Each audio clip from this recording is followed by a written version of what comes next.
Hello दोस्तों, नमस्ते, प्रणाम। आइए आप लोग के बीच में बहुत सुंदर प्यारा एक हरदी गीत गाने जा रही हूँ।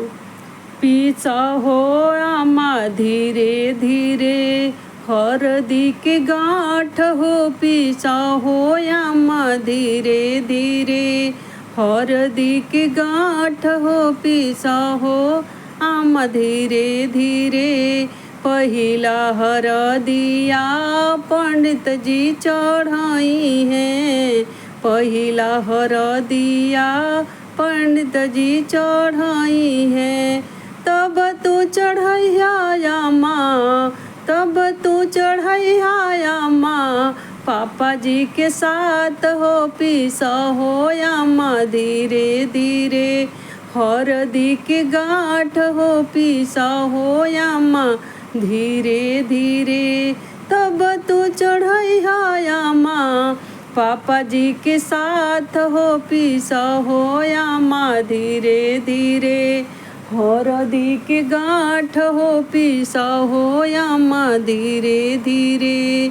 दूसरा हरदिया चाचा चाची जी चढ़ाई है, दूसरा हरदिया चाचा चाची जी चढ़ाई है।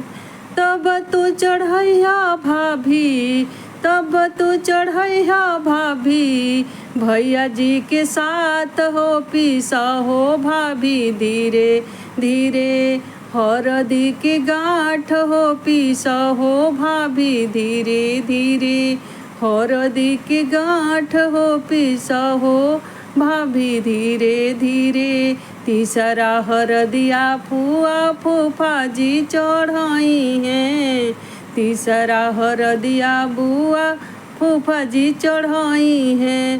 तब तू चढ़ैया दीदी, तब तू चढ़ैया दीदी, जीजा जी के साथ हो पीसा हो दीदी धीरे धीरे, हरदी के गांठ हो पीसा हो दीदी धीरे धीरे।